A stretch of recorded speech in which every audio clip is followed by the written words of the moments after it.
Hello students, I am Bhabhi Srivastava. Welcome to my channel B calculus.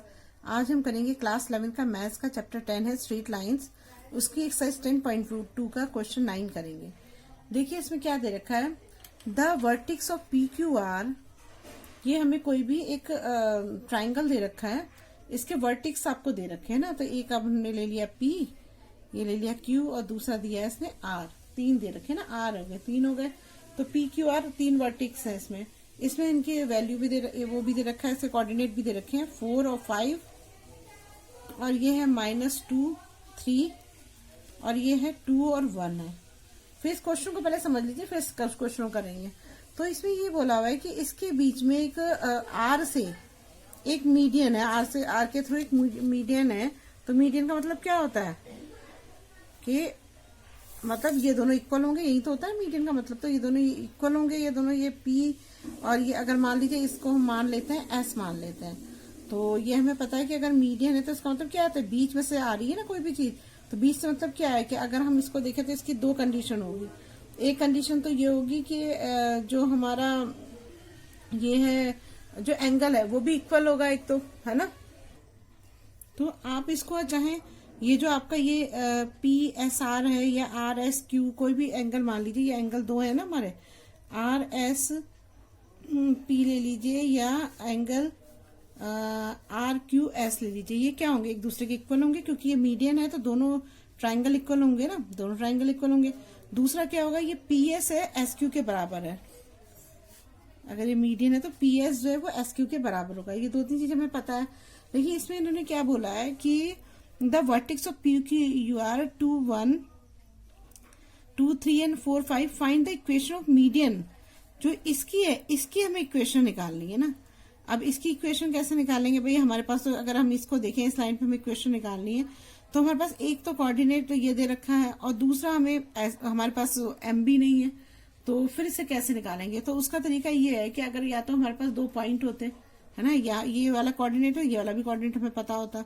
और दूसरा एक तरीका ये है कि या तो भी हमारे पास एम होता, लेकिन हमारे पास तो कुछ भी नहीं है। तो हम इसके लिए क्या करेंगे कि हमें पता है कि जब ये बिल्कुल बीच में मीडियन में है, बीच में, तो हमने एक मिड पॉइंट वाला एक फॉर्मूला भी करा था पहले। तो उस फॉर्मूले से पहले हम इसके कोऑर्डिनेट निकल जाएंगे, फिर हम इस क्वेश्चन को सॉल्व करेंगे। ठीक है, चलिए पहले हम क्या करते हैं। पहले तो आप ये लिख दिए वर्टिक्स में क्या दिए रखे हैं, ये लिख देती हूँ। वर्टिक्स है हमारे पास पी है 2 और 1 है, और क्यू दे रखा है, क्यू है हमारा -2 और 3 है, और आर है हमारा 4 और 5 है। ठीक है, ये तो हमें दे रखा है। अब हमने जो ये आर एस बनाया है तो हमें लिख देते हैं इक्वेशन ऑफ आर एस ना, ये इसे ही निकालना है हमें। इक्वेशन ऑफ आर एस ही तो फाइंड करना है हमको, ये फाइंड करना है। तो अब देखिए हम इसका आर एस का मीडियन पॉइंट निकालते हैं ना, इसका median point. Since R S is median, S is the mid point of P Q, है ना। पी क्यू का मिड पॉइंट क्या है, एस है। ठीक है, अब आप देखिए क्या करेंगे। अब इसका फॉर्मूला आपको लाना है या नहीं है। देखिए ये वाला फॉर्म था मिड पॉइंट का। जब हमारे पास जो मिड पॉइंट ऑफ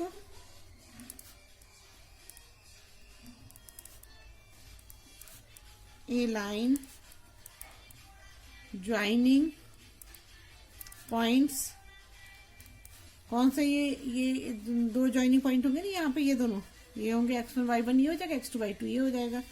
तो यहाँ पे लिख देते हैं x1 y1 and x2 y2 is, तो इसका फॉर्मूला क्या होगा, x1 plus x2 upon 2 y1 plus y2 upon 2।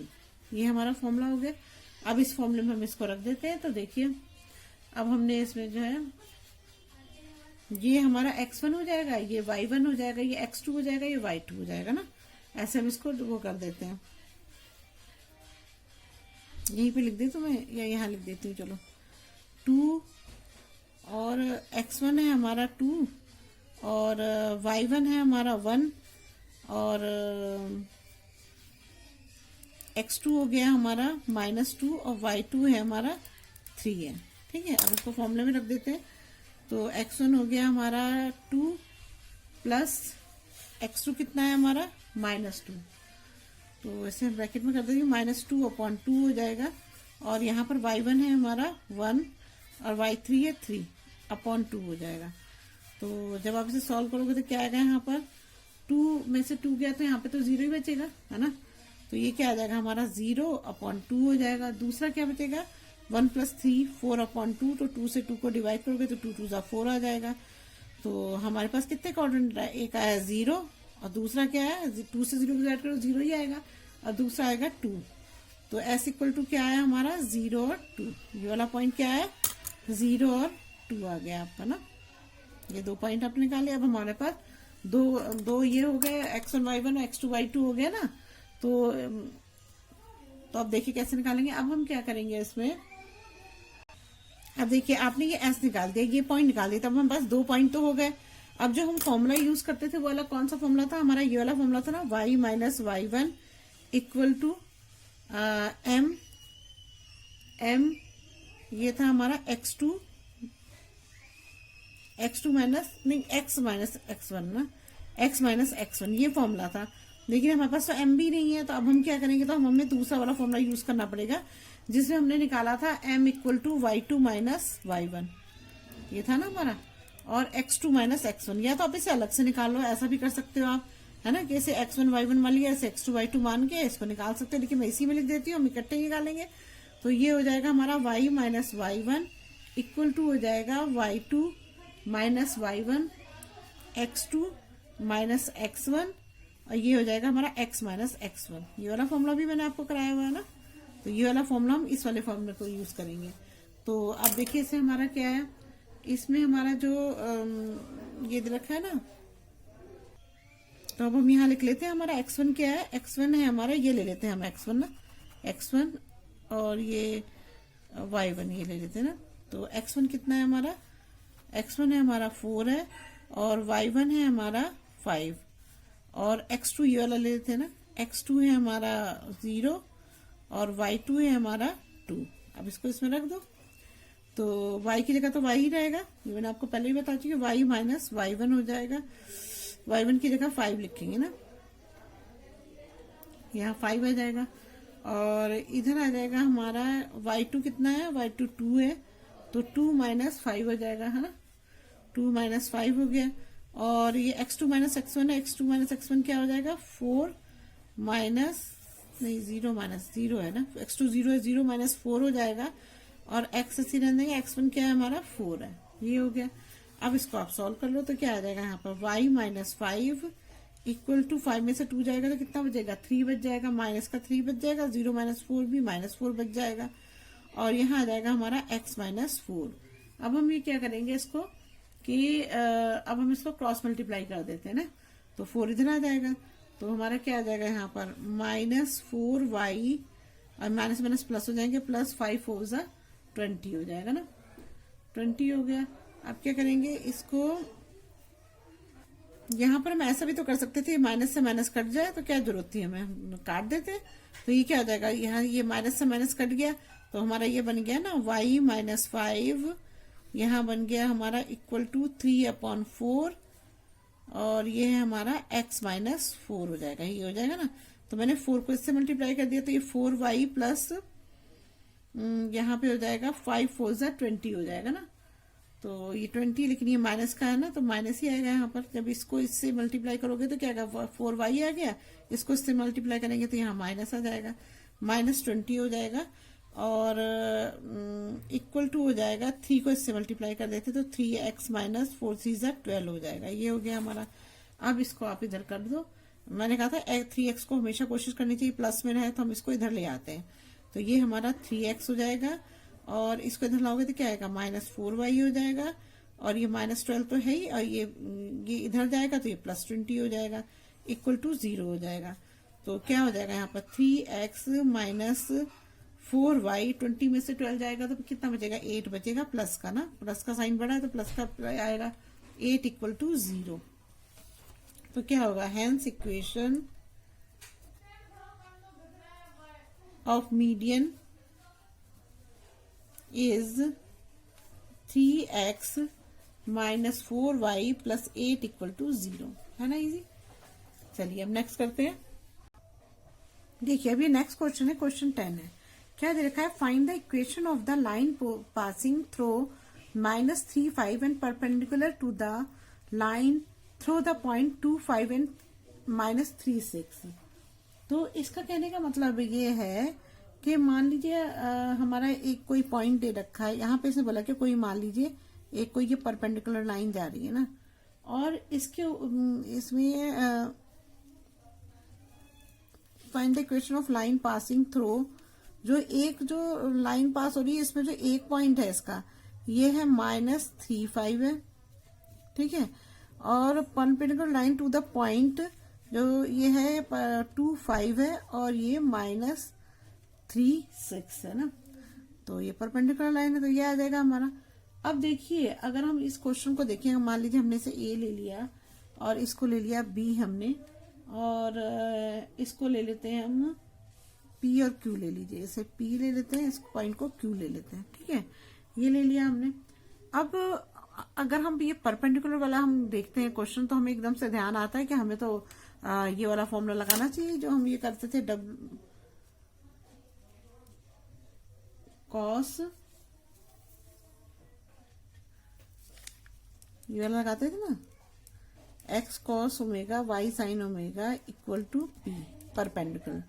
लेकिन ये फॉर्मूला इसमें नहीं लग सकता। क्यों नहीं लग सकता, कि जब हमने ये वाला जो ये फॉर्मूला हमने कब यूज किया था, जब कोई परपेंडिकुलर लाइन जो है किसी लाइन पे आके लग तो रही है लेकिन ये जो है ओरिजिन से निकल रही है ना, ओरिजिन से निकल रही है, तब तो हम ये वाला फॉर्मूला यूज करते हैं। लेकिन इसमें तो ऐसी कंडीशन है ही नहीं ना, इसमें तो कोई भी एक लाइन दे रखी है उसके ऊपर जो है ये परपेंडिकुलर लाइन आ रही है।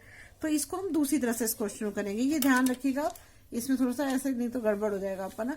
अब देखिए क्या करेंगे, सबसे पहले अब अगर हमें इस लाइन का इक्वेशन निकालने को कह रहे हो कि ए बी का इक्वेशन निकालिए, तो ए बी का इक्वेशन कैसे निकालेंगे, क्योंकि हमारे पास तो एक ही कोऑर्डिनेट दे रखा है इसने, और ना हमें इसमें एम पता है ना हमें, भाई अगर हमारे पास एक पॉइंट और होता तो भाई हम या एम होता तो हम निकाल लेते, लेकिन हमारे पास तो है नहीं, तो हम इक्वेशन कैसे बनाएंगे। उसके लिए हमें क्या करना पड़ेगा कि जैसे हमें ये 2 पॉइंट दे रखे हैं ना, अगर हम इस 2 पॉइंट से हम ये तो कर सकते हैं कि यहाँ पे एम निकाल सकते हैं, अगर हमारे पास 2 पॉइंट है तो इस लाइन का तो एम निकाल सकते हैं ना, इसका एम निकाल सकते हैं। तो हम पहले इसका एम निकालेंगे। इसका एम निकालने से क्या होगा, तो हमने एक फॉर्मूला और पढ़ा था कि m1 इंटू m2 जो होता है वो इक्वल टू -1 होता है, ये भी फॉर्मूला तो हमने पढ़ा था, है ना, ये पढ़ा था ना। अगर हमारे पास ये m1 आ जाए तो हम m2 अपने आप नहीं निकाल लेंगे, तो निकाल सकते हैं, ऐसे करते हैं क्वेश्चन को। तो क्वेश्चन को चाहे ऐसे करो, देखना पड़ता है हमें किस हिसाब से हमें कौन सा फॉर्मूला हमें यूज करना, उसी हिसाब से हमें क्वेश्चन को करना पड़ता है ना। तो अब देखिए हम क्या करेंगे, अब इसमें हम क्या करेंगे, हमें 2 लाइन दे रखी है, तो इसमें सबसे पहले तो लिख लीजिए आप कि ए बी जो है, let A B the line passing through -3 5, ठीक है, एंड परपेंडिकुलर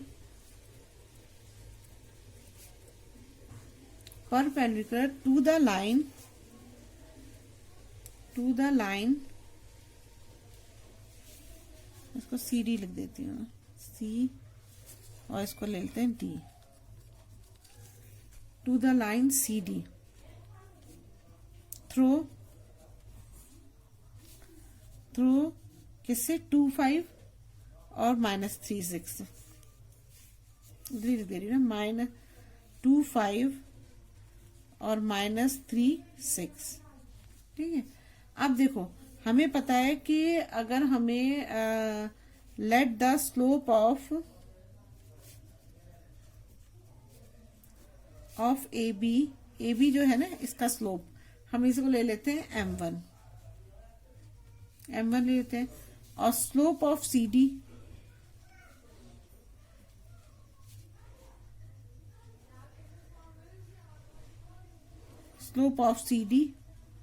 क्या ले लेते हैं हम m2, इसे हम m2 मान लेते हैं, तो ये है M2 हो गया। अब हमें पता है कि now line AB is perpendicular, ये भी सब लिखना जरूरी है ना, इसको भी आपको लैंग्वेज में क्या किस तरह से लैंग्वेज में लिखना है ये भी लिखना जरूरी है। टू लाइन CD, CD हमें दे रखा है, लाइन CD हमें पता है AB जो है वो परपेंडिकुलर है लाइन CD पर ना। अब जब हमारी लाइन CD पे होती है तो हमें ये पता है कि जब दो लाइंस होती है, if two lines are perpendicular then product of their slopes are equal to -1।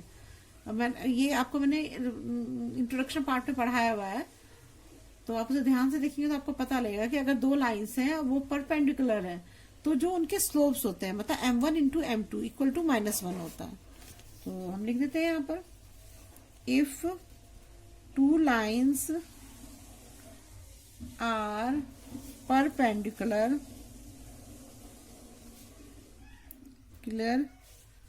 then product of their slopes equal to -1। तो क्या फॉर्मूला यूज होगा, M1 into M2 equal to -1। लेकिन हमारे पास ना M1 है M2 है, तो सबसे पहले हमारे पास ये दो कोऑर्डिनेट है, तो हम इन दो कोऑर्डिनेट से हम M2 निकाल सकते हैं। तो पहले हम M2 निकालेंगे, देखो कैसे निकालेंगे। अब इसमें क्या करना पड़ेगा आपको, इसमें दो चीज लो आप, हम ये वाला फॉर्मूला यूज कर सकते हैं ना, M equal to y2 minus y1 x2 minus x1। ठीक है, अब मैं यहां पे ले लेती हूं मेरा 2 और 5, x1 है मेरा 2 और y1 है 5। ठीक है, और दूसरा है हमारा x2 है हमारा -3 और y2 है हमारा 6। ये हो गया। अब इस फॉर्मूले में इसको रख दो, तो ये क्या होगा हमारा y2 कितना है मेरा 6 है ना, 6 हो जाएगा, और y1 है मेरा 5 तो -5 हो जाएगा, अपॉन x2 है हमारा -3 और x1 है 2। तो ये हो गया ना हमारा। तो ये क्या हो जाएगा, 6 में से गए 1 बच जाएगा, अब -3 -2 करेंगे तो क्या आएगा यहाँ पर -3 माइनस प्लस हो जाएंगे ना, तो यहाँ आ जाएगा माइनस का 5 आ जाएगा ना। तो इक्वल टू क्या आ जाएगा यहाँ -1/5 आ जाएगा आंसर। ये हमारी किसका आया, ये हमारा यहाँ पे लिख देती हूँ ना, मैंने क्या निकाला था, इसके बीच हमने क्या माना था इसको M2, तो ये M2 ही लिखेंगे यहाँ पर ना। तो M2 मेरा कितना आया, M2 इक्वल टू आ गया मेरा -1/5 आ गया। ठीक है, अब जो हमने इक्वेशन 1 ये लिया था, हमने जो ये वाला था ना, इसको 1 ही मान लो। तो फ्रॉम 1 से क्या होगा, ये हमने फॉर्मूला लिखा था ना M1 into M2 equal to -1 है, तो इससे हम M1 निकाल लेंगे। M1 हमें पता नहीं है, M2 हमने निकाला है, तो ये -1/5 है इक्वल टू -1 है। जब हम इसे यहाँ पे अब इसको आप इधर ले जाओ, ये इधर से रहेगा, तो M1 कितना आ जाएगा हमारा, M1 इंटू इसको इधर ले जाओगे तो क्या आएगा,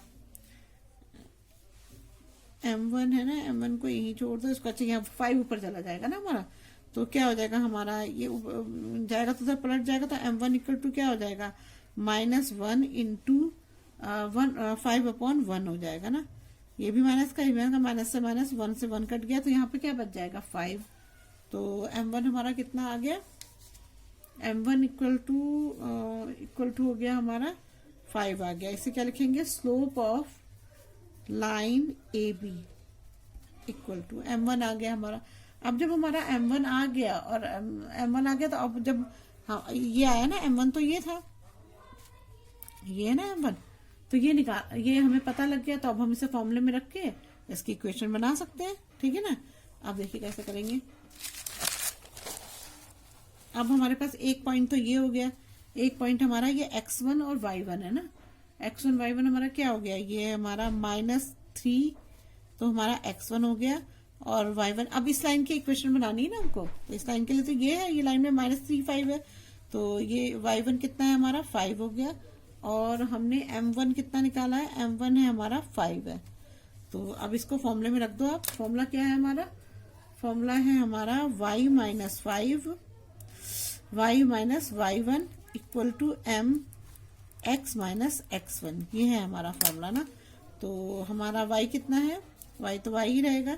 y1 कितना है हमारा 5 है, इक्वल टू m कितना निकाला था हमने 5, ये 5 है, 5 रख दिया, x की जगह x की रहेगा और x1 क्या है हमारा -3, तो ये हो जाएगा हमारा -3। जब इसको सॉल्व करोगे तो यहाँ पे क्या आएगा, यहाँ पे आएगा y माइनस 5 इक्वल टू हो जाएगा, इसको खोलेंगे तो क्या आएगा, ये 5x हो जाएगा, ये माइनस माइनस प्लस हो जाएगा, तो ये हो जाएगा 5x प्लस 5 3 15 हो जाएगा ना। अब हम क्या करेंगे, x को यही रहने देते हैं, y को उधर ले जाएंगे ना, दोनों चीज को उधर ले जाएंगे, तो ये 5x हो जाएगा और इसको इधर ले जाओगे तो ये -y हो जाएगा और ये हमारा +15 तो है, ये इधर जाएगा तो ये +5 हो जाएगा। तो क्या बनेगी इक्वेशन, 5x माइनस y और प्लस हो जाएगा 20 इक्वल टू 0। तो रिक्वायर्ड इक्वेशन क्या हुई हमारी, ये हो गई 5x माइनस y प्लस 20। चलिए अब नेक्स्ट करते हैं। देखिए अब ये नेक्स्ट क्वेश्चन दे रखा है, क्वेश्चन 11।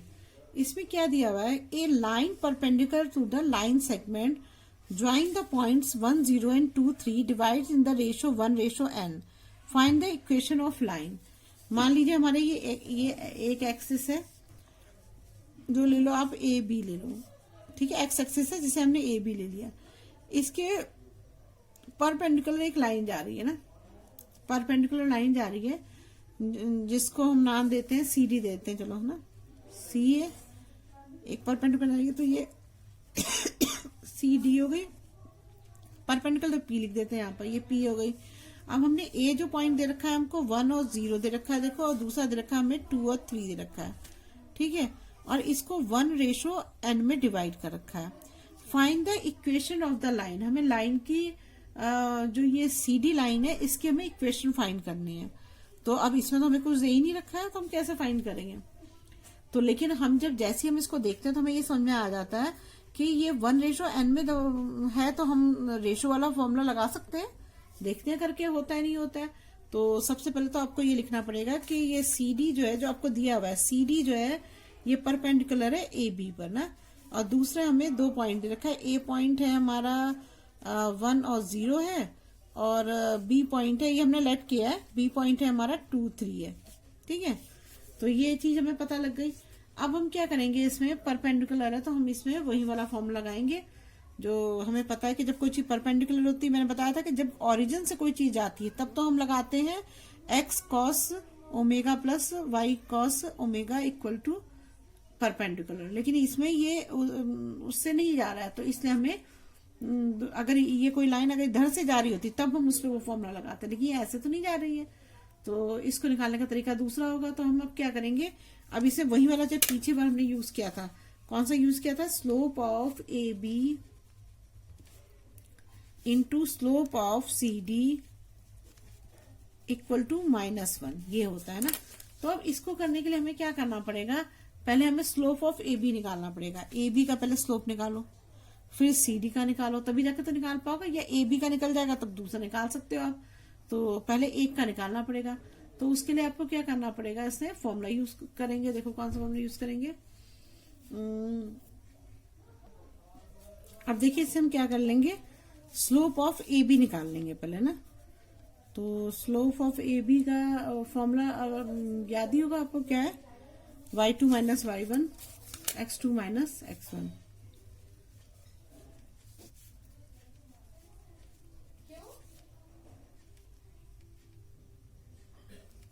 एम हो गया नहीं, तो अब देखिए क्या होगा हमारा, y2 है हमारा 3 है, और y1 है हमारा 0, और x2 है हमारा 2, और x1 है हमारा 1। तो यहाँ पे क्या आएगा 3, और 2 में से 1 गया, 1 बच जाएगा ना, तो यहाँ पे आ जाएगा 3/1 इक्वल टू मतलब 3 आ जाएगा। अब हमें पता है कि अब वाला फॉर्म लगाते हैं, slope of A B into slope of C D, पिछले वाले क्वेश्चन की तरह है ये, देखिए तो -1 हो गया ये वाला फॉर्मूला। तो अब स्लोप ऑफ ए बी तो हमें पता है 3 है, और स्लोप ऑफ सी डी हम निकल जाएगा, इक्वल टू हो जाएगा -1। तो स्लोप ऑफ सी डी क्या होगा, ये से डिवाइड में चला जाएगा, तो इक्वल टू हो जाएगा -1/3 आ जाएगा। अच्छा, ये हमारा स्लोप ऑफ सी डी आ गया। जो ये सी डी का स्लोप है ये हमने निकाल लिया। अब देखिए आगे कैसे करेंगे। अब हमारा जो रेशो हमें दिया हुआ है, गिवन है रेशो, कितना गिवन है हमारा, रेशो है हमारा 1:n गिवन है, ये ना गिवन है। तो इसमें हम क्या करेंगे, इसको जो है हम इससे फॉर्मूला लगा देंगे। तो रेशो का हमें फॉर्मूला पता है, क्या फॉर्मूला होता है, रेशो का फॉर्मूला होता है हमारा m1x2 plus m2x1 upon m1 plus m2। ये तो आपने पिछले वाले 10.1 में किया है इस ये formula, m2y2 plus m2y1 upon m1 plus m2। अब देखो जो हमने ये लाइन ली थी, तो ये लाइन थी, तो ये हमारा बीच का पॉइंट था जो 1:n में डिवाइड था, और एक पॉइंट दे रखा है, ये b है, ये a है। a पॉइंट था हमारा 1 और 0 है, ये वाला मैंने अलग से थोड़ा बना दिया, आपको समझ में आया। और 2 और 3 ये दूसरा पॉइंट था ना। तो अब मैं इसको ले लेती हूँ। अब ये m1 जो है हमारा 1 हो जाएगा, m2 कितना है हमारा n है, और x1 जो हो जाएगा हमारा, वो हो जाएगा हमारा x1 है 1 और y1 है हमारा 0 है ना, y1 0 हो गया, और x2 है हमारा 2 है, और y2 है हमारा 3 है, ये हो गया। अब इसको इसमें वैल्यू में रख दो इसको। तो m1 है हमारा 1, x2 है हमारा 2 प्लस m2 है हमारा n, x1 है मेरा 1 अपॉन m1 प्लस n क्या होगा, 1 प्लस n हो जाएगा। ठीक है, दूसरा भी लिख देती हूँ ऐसे, 1 × 3 प्लस 0 × n अपॉन, इसी में लिखेंगे ना, अपॉन 1 प्लस n हो जाएगा। ठीक है, ये हो गया। अब इसको सॉल्व कर लेते हैं। तो यहाँ पे क्या आएगा, 1 2 = 2 और प्लस n को 1 से करेंगे तो n आएगा, ये 1 प्लस n हो गया। दूसरा हमारा जाएगा यहाँ पर 3 प्लस 0 को n से मल्टीप्लाई करोगे तो 0 ही आएगा ना आंसर, तो 0, और ये आ जाएगा 1 प्लस n हो जाएगा। और अब इसको पूरी तरह सॉल्व करोगे तो क्या आएगा, 2 प्लस n 1 प्लस n, ये हो गया। और दूसरा कोऑर्डिनेट होगा हमारा 3 1 प्लस n, ये दूसरा कोऑर्डिनेट हो गया। 2 कोऑर्डिनेट निकल गए हमारे, है ना, 2 कोऑर्डिनेट निकल गए। अब हम क्या करेंगे, तो ये हमारा कौन सा पॉइंट आया, ये हमारा p पॉइंट था, तो ये हमारा p पॉइंट हमने निकाल लिया। ये दोनों 2 कोऑर्डिनेट p के निकाल लिए हमने। अब हम इसको क्या करेंगे, अब हम वो करेंगे आगे।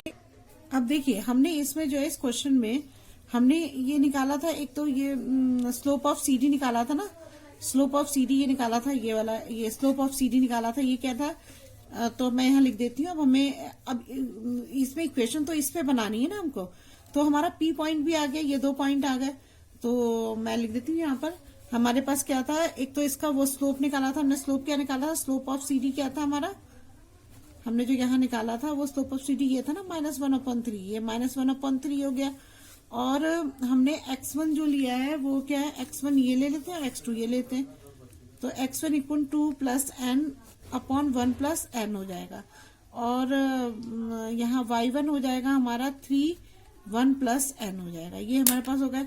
अब हम वही वाला फॉर्मूला लगाएंगे जो हम पहले लगाते थे, कौन सा था, y माइनस y1 equal to mx minus x1, यही फॉर्मूला लगाते थे इक्वेशन बनाने के लिए। मोस्टली हम यही वाला फॉर्मूला हर जगह यूज करते हैं ना। तो y की जगह तो y रहेगा, y1 क्या है हमारा 1 प्लस n है ना, 3 1 प्लस n हो जाएगा, इक्वल टू m कितना है हमारा, -1/3 हो जाएगा। x की जगह x ही रहेगा, और x1 कितना है 2 प्लस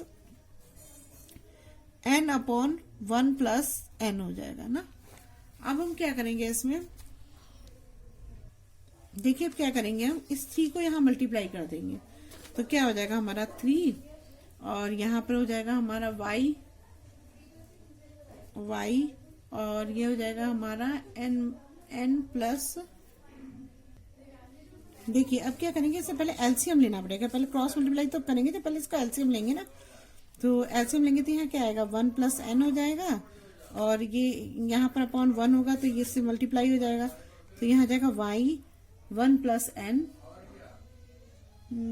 1 + n, या n + 1 लिख दो, कोई फर्क नहीं पड़ता है। n + 1 माइनस हो जाएगा 3 हो जाएगा ना।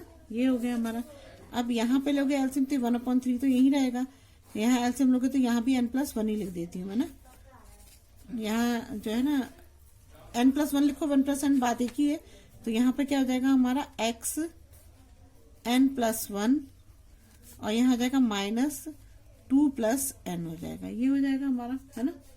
अब देखिए इसमें क्या करेंगे, यहाँ भी मैं n + 2 ही लिख देती हूँ, जैसे इजी रहता थोड़ा देखने में। n + 2 हो गया। अब हम क्या करेंगे, इस 3 की यहाँ मल्टीप्लाई कर देंगे। तो देखिए क्या होगा, जब आप 3 की यहाँ मल्टीप्लाई करोगे तो क्या आएगा, यहाँ पर 3y, 3 इधर आ जाएगा। अब आगे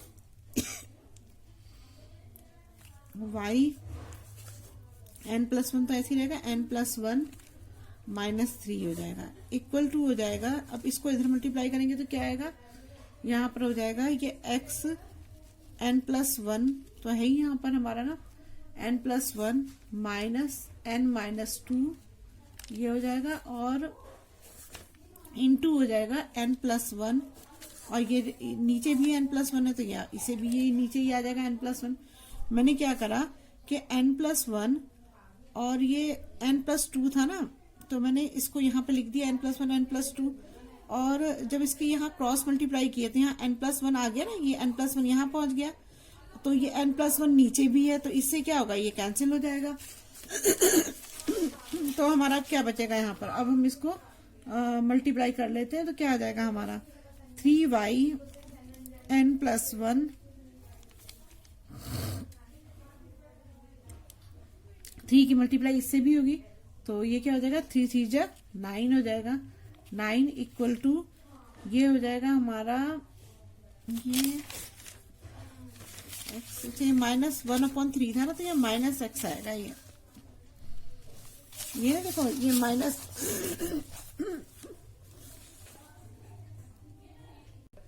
देखिए इसमें जो है ना सबसे मेन बात आपको क्या समझी, थोड़ा सा ये टिपिकल हो गया है, कुछ भी नहीं है, बस इसमें क्या करना है, सबसे पहले मैंने एलसीएम लिया 1 + n, तो y n + 1 हो जाएगा, ये ऊपर जाएगा ना, यहाँ पर -3 हो जाएगा।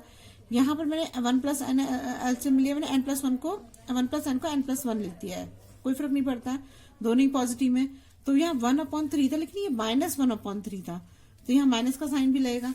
और जब मैंने यहाँ पर इसको क्रॉस मल्टीप्लाई यहाँ करा तो ये तो 3y 3 आगे लग गया, y n - 1 हो गया, तो इससे मैंने खोला तो ये 3y आ गया, n + 1 ऐसे ही रहेगा, और 3 3 9 -9 आ गया यहाँ पर ना।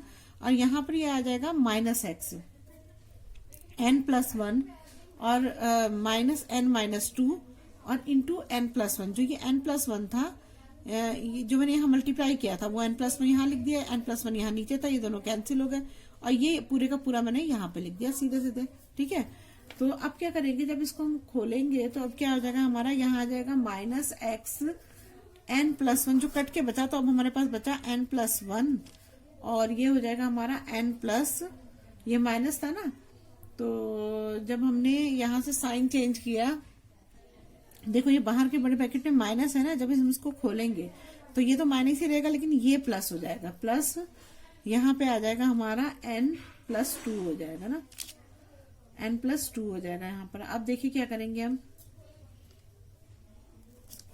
ये n + 2 तो था ही पहले, ये जो माइनस था ये प्लस हो गया हमारा ना, ये प्लस हो गया। अब हम क्या करेंगे, अब इसको हम सॉल्व कर लेते हैं, तो ये हो जाएगा हमारा 3y n + 1, और इसको हम इधर ले आते हैं, इसको इधर ले जाते हैं ना, तो ये क्या हो जाएगा हमारा प्लस, इधर माइनस को इधर लाओगे तो प्लस हो जाएगा, प्लस x n + 1 हो जाएगा, इक्वल टू हो जाएगा, ये हमारा n + 2 था, तो इसको n + 2 ही रहने देते हैं, इसको इधर ले जाते हैं तो ये +9 हो जाएगा। तो अब क्या हो जाएगा, जब हम इसको ये n + 1 है, n + 1 को कॉमन ले लेते हैं, तो कॉमन लोगे तो क्या आएगा यहाँ पर, x तो दोनों में नहीं है, n + 1, तो हम इसमें क्या करेंगे कि ये पहले इसको सॉल्व कर देती हूँ, 3y n + 1 plus X N plus one equal to हो जाएगा n प्लस 10 11 हो जाएगा। अब x वाला आगे रखते हैं, मैंने आपको बताया था ऐसे रखते हैं ना, a x plus B Y plus C equal to 0 ऐसे लिखा जाता है ना। तो मैं इसको x को इधर ले आती हूँ, तो ये हो जाएगा मेरा x n प्लस 1 और इसको इधर लाऊंगी तो क्या आएगा, y वाले को 3y n प्लस 1 और ये हो जाएगा हमारा y n प्लस 1, तो ये हो जाएगा ना। तो इस y को यहां रख दो या यहां रख दो, बात एक ही है। इक्वल टू हो जाएगा मेरा n प्लस 11। तो यही रिक्वायर्ड इक्वेशन है, आगे तो कुछ सॉल्व कर ही नहीं सकते। तो ये हमारी रिक्वायर्ड इक्वेशन हो गई। देखिए मैं एक बार और से समझा देती हूँ ढंग से आपको, थोड़ा सा लंबा क्वेश्चन है तो थोड़ा सा लग रहा होगा आपको।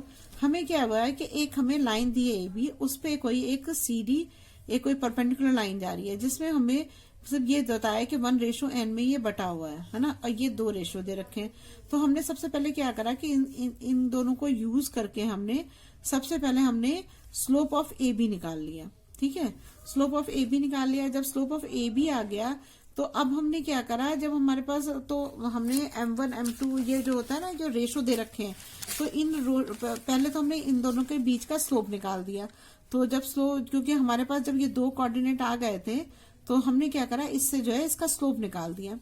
तो CD का स्लोप पहले हमने AB का स्लोप निकाला, इन दोनों को कोऑर्डिनेट को यूज करके। देखो ये दोनों कोऑर्डिनेट है, इन दोनों कोऑर्डिनेट को यूज करके मैंने इसका AB का स्लोप निकाल लिया।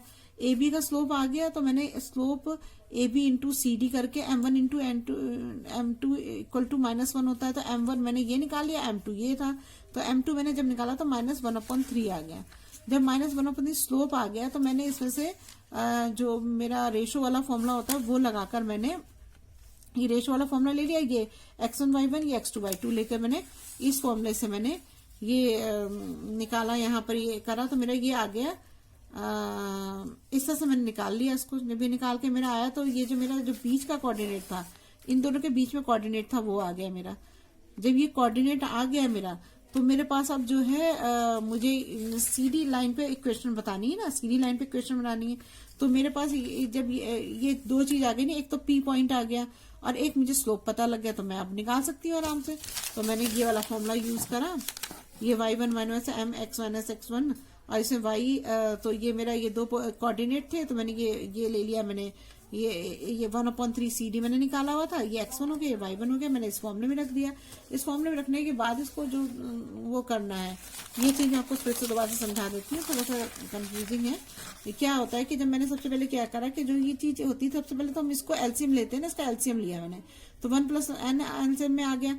तो ये नीचे 1 है तो ऊपर जाएगा ना, y n + 1 -3 हो गया। यहाँ पर मैंने लिया तो ये x n + 1 इस पे चला गया, और n2 + 1 ये n + 2 लिखो, बात एक ही है। मैंने इसको लिख दिया यहाँ पर बाहर है माइनस का साइन ना, बाहर है माइनस का साइन। तो मैंने क्या करा यहाँ पर, अब मैंने क्या करा, इसको क्रॉस मल्टीप्लाई कर दिया, इसको उस पे कर दिया, इसको इस पे कर दिया, ये कर दिया। तो यहाँ n + 1 नीचे था ना, ये यहाँ आ गया, और n + 1 जो क्रॉस मल्टीप्लाई हुआ वो यहाँ पर आ गया। 1 + n है, n + 1 एक ही बात है, ये दोनों एक दूसरे से कैंसिल हो गए। जब मैंने इस ब्रैकेट को खोला, बड़े वाले ब्रैकेट को, तो ये माइनस तो माइनस ही रहेगा, यहाँ के ये प्लस हो गया और ये आ गया हमारा। फिर मैंने बस इसको खोल लिया। अब तो आगे तो आप कर लोगे, आगे तो इजी है। अगर आपको मेरी वीडियो पसंद आई है तो प्लीज लाइक और सब्सक्राइब करिएगा और शेयर करिएगा। फिर प्रॉब्लम हो तो कमेंट बॉक्स में कमेंट करिएगा। Thank you.